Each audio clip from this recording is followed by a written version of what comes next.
This is the Reds POSTCAST, your instant game reaction for the Cincinnati Reds. Part of the Locked On Podcast Network, your team every day.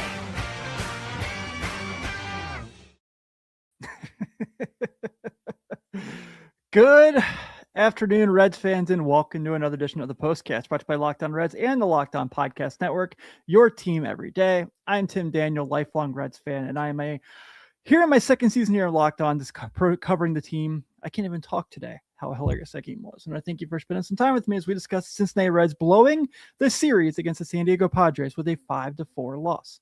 On today's show, we're going to talk about the bullpen's give and take.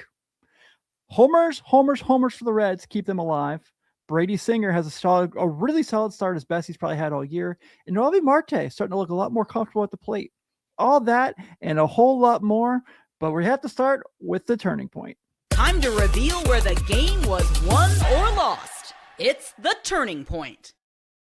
Well, the turning point's pretty plain and simple today, folks. It is Fernando Tatis Jr. in the bottom of the ninth, hitting a solo shot off of Chase Petty to complete a 3-run comeback for the San Diego Padres over the Cincinnati Reds, who had a 4-2 lead in the 8th inning. And look, before someone comes in here and is like, why is Chase Petty pitching there? He's no. I'm not mad at Chase Petty on that pitch. It's Fernando Tatis Jr. I know he only had one home run going to the day. We know who he is. Everyone knows who he is. He knows what he can do. Everyone knows what he can do. He hit a pitch. He won the game. You know, such is life. Where I'm annoyed, and like shout out Zach Maxwell too. I mean, he was coming off of his first career save last night. Goes out there and gets an inning done. It's the Caleb Ferguson as his first bad outing as a Red. He looked really bad. He did nothing for them today. And then it's Tony Santillan, who still, for some reason, gets opportunity in high leverage situations. And I just don't get it anymore. You can tell me they don't have more other options. Someone has to be better than Tony Santillan at this point, where he gets this opportunity here. And look, I understand. You're down Pagan, you're down Pierce Johnson, you're down so on and so forth. And I get it. I almost would have been more willing to throw Chase Petty in the Santillan spot. Couldn't have been worse, right? But I don't know. Maybe the game still goes the same way it does when Santillan's pitching the ninth in that circumstance. But you get what I'm saying, right? It's just that, I don't know, does Chris Paddock get a chance to throw there instead of Tony Santillan? Somebody has to get a chance there instead of Tony Santillan. Like, I don't care if you go with a lefty there. Go with Brock Burke. Go with Sam Mull. I don't care. Tony Santillan cannot pitch high leverage situations. You cannot keep putting your team in that situation because no matter what the score is in the game, you're putting yourself behind the 8 ball. And because of him, Caleb Ferguson gives up his first 2 runs as a Red. Santillan, although it goes away, has to have the shame of what he just did, goes away unscathed with his ERA. But that's not the point. The point is, until the Reds figure this thing out, I talked to y'all quite a bit about the runners in scoring position. They still can't do it. Runners in scoring position and the bullpen are the 2 things that are completely killing this team this year. And today, the bullpen struck yet again. After a night where last night they pitched so well, right? They had to cover a ton of innings. They had to pick up a lot of scraps, and they were really good. I was really impressed with them yesterday. 5 2/3 innings, extra innings, they were really good. And then today, it's that.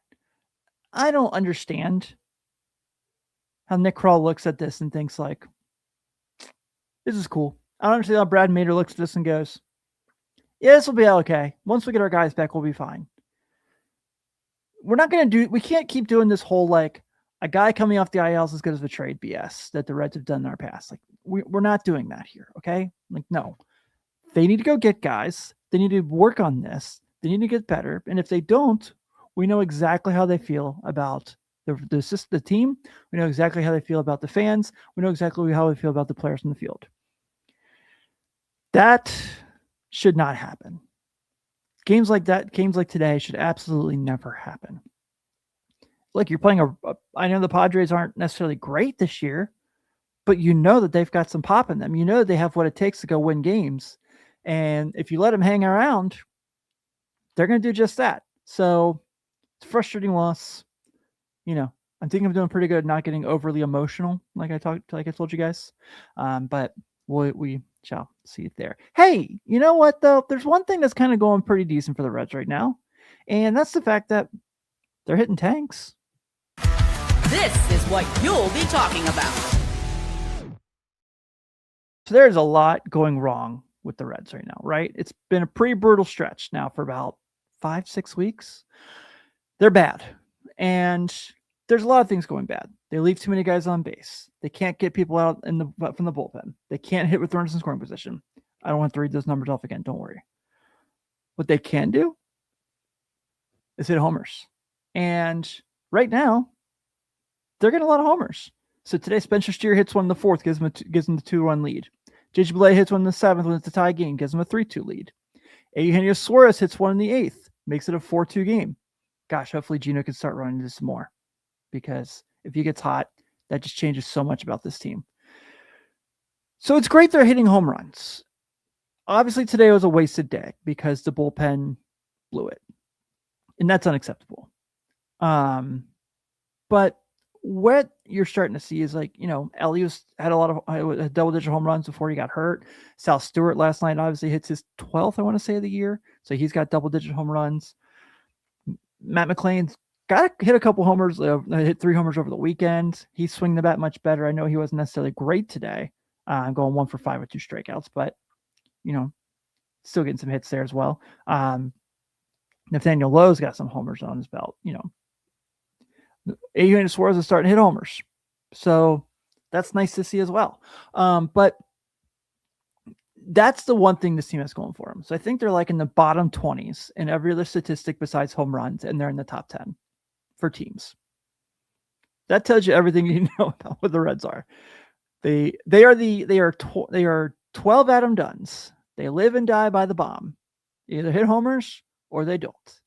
And I don't think that's truly fair about Adam Dunn, because I like Adam Dunn a lot more, and he had a 900 OPS, and people seem to not bring that up quite a bit. They just want to bring up the things he didn't do well.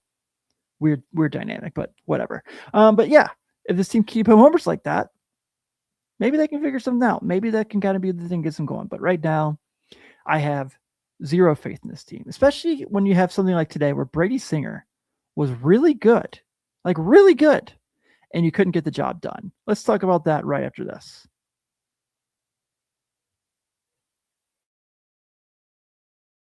Hey, it's Mike and John from Locked On Angels. We wanted to talk to you about something that's important, and that's your family. I've been married a few years now, and my wife and I have a 1-year-old, and we're always thinking about his future. Who's he going to become? How can we help? And what ways can we make sure his future is secure? Yeah, I'm in a different season. I'm married. I have 3 young adult kids, and lately I've been thinking a lot about how to make sure my family's taken care of in the long term. This is why life insurance matters, not because it solves everything, but because it helps provide financial security for the people you love the most. And that's where Ethos comes in. Ethos makes getting life insurance fast and easy, 100% online. You can get a quote in seconds, apply in minutes, and even get same-day coverage, and there's no medical exam. You just answer a few simple health questions online, and you can get up to $3 million in coverage. Some policies are as low as $30 a month. So take 10 minutes to get covered today with life insurance through Ethos. Get your free quote at ethos.com/lockedonmlb. That's ethos.com/lockedonmlb. Get up to $3 million in coverage in as little as 10 minutes at ethos.com/lockedonmlb. Application times may vary. Rates may vary. This episode is also brought to you by Game Time. And it's nothing like watching a Reds game in person. Even better when you're there, hanging out with everyone, with the excitement, the fans. The only problem is getting tickets can feel like a grind. Long queues, surprise fees, prices jumping at checkout. That's where there's Game Time. The Game Time app gives fans the advantage with constant innovation. It's how you unlock amazing tickets and experiences in just a few taps. It's simple to use. The Game Time guarantee means you get 100% authentic tickets delivered on time at the best price. And here's the best part. Fees are included in the price you see. What you see is what you pay, period. You guys know we talk about this all the time here at Locked On Reds. We love Game Time. We use it for everything. We love going down to the banks, grabbing a drink, checking out to see what the tickets look like then. And just about 10-15 minutes before first pitch, we see where they're at. And that's when we strike and get our tickets. The seat view feature is huge. You can see a panoramic view from your exact seat. Zone deals are great too. Say you just want to sit in the sun moon deck. You pick the section and save even more when Game Time selects the seats, and you can follow your favorite team and get alerts when new deals drops. 2 taps and it's done. No stress, no hidden fees, just great seats and minutes. That's what makes it so easy to decide last minute to hit a game with Game Time. Take the guesswork out of buying MLB tickets with Game Time. Download the Game Time app, create an account, and use code LOCKEDON for $20 off your first purchase. Terms apply. Again, create an account and redeem code LOCKEDON for $20 off. Download the Game Time app today. And lastly, we are brought to you by 5 Hour Energy. If you've got a sweet tooth like I do, you know how tough it is to find that perfect treat without all the sugar. That's why Cotton Candy 5 Hour Energy Shot brings that nostalgic flavor back in a whole new way. This is that classic cotton candy taste that you remember, but with a tasty caffeine boost and 0 sugar. It's a quick, easy way to satisfy that sweet craving while keeping things simple and on the go. I've always loved cotton candy, but I can't be eating sweets all day. This is a perfect alternative. The flavor really does bring that throwback fruity vanilla vibe, and it's surprisingly smooth. I like how convenient it is too. It's just a small portable shot I can grab whenever I need a little pick-me-up. It's become my go-to when I want something sweet without going overboard. Bring on the sweetness with Cotton Candy 5 Hour Energy Shots. Also available online at 5hourenergy.com or on Amazon. Thank you all again so much for spending some time with me here on the Reds Postcast as we discuss a bummer of a loss, a 5-4 loss in the bottom of the 9th, where the Reds bullpen blows a 2-run lead. But hey, if you are an everydayer and want to up your game, join the Everydayer Club here at Locked On. Say you want to check out me here at Locked On Reds. You want to check out Jeff and Steve Monday through Friday at Locked On Reds. You want to check me out over on Locked On Cavs. You want to check out Jake Lisco and Joe over at Locked On Bengals. The Everydayer Club is for you. It's $5 a month or $50 a year. You get access to ad-free episodes of all your favorite Locked On shows. And you also get access to our Discord chat as well. It's a lot of fun. We love having you there. So please take a look. And right now we're offering 7-day free trials. Who fudged up today, guys? Who do you think it was? Uh-oh, somebody messed up, and it's time to let them know with Who Fudged Up. Tony Santillan fudged up because he gave up the game. And I know the box score says it was Caleb Ferguson, who wasn't good by any stretch of the matter. But in typical Tony Santillan fashion, he might as well put it on a tee, especially when you have a day like today where Brady Singer threw the ball really well. It was his best start of the year. 6 innings, 2 runs, 5 strikeouts, 1 walk, 6 hits.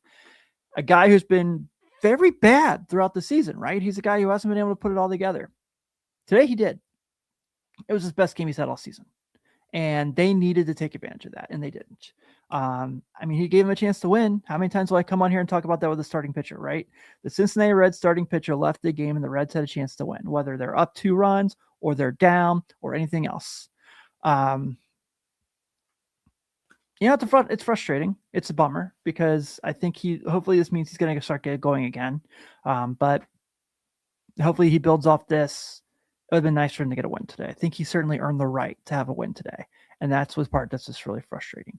I see a lot of why didn't this guy or this guy pitch over Chase Petty? I don't disagree with what you guys are saying, but I'm willing to give Chase Petty a shot in the bullpen to see if he can do something because I've liked how he's pitched this year. I know what the ERA says, but he hasn't had a whole lot of opportunities.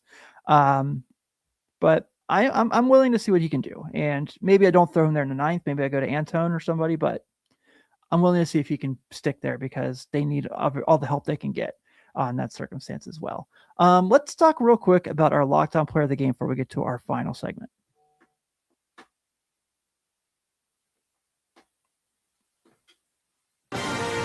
This is the Locked On Player of the Game. All right, folks. I think our Locked On Player of the Game is going to be my guy, Eugenio Suárez, with 2 hits today and a homer. Last couple days, Eugenio Suárez swinging the bat pretty well. Maybe, just maybe. Maybe it's that warm weather coming back and that bat's getting hot. Let's hope that this is what it's going to be. I want to talk about Noelvi Marte real quick because if you follow me, I'm writing over at Reds Daily on SI as well. And I wrote an article about Noelvi Marte and how it just doesn't make any sense that he's not playing every day. Since he got called up, he's not out there. And it's just really not fun to not see him out there. But what I do want to say is that he's looked much better. And I thought today had a really good day. 2 really nice hits, had a stolen base, had a double today. He's not swinging at everything. I was cutting the grass during the game and was listening to Tommy and Chris Welsh on the radio broadcast. And they were just talking about the fact that he just always fouls away. He just looks so much better, looks so much more relaxed and so much more mature when he's out there throwing the ball and out there hitting and kind of, we know who he is as an athlete. He's really learning right field still. I think he's a guy that threw for the Reds, and you don't know what this season is. You got to figure it out, and you guys see what he can bring you, because if he can be a really good asset for your team, then yeah, let's have it.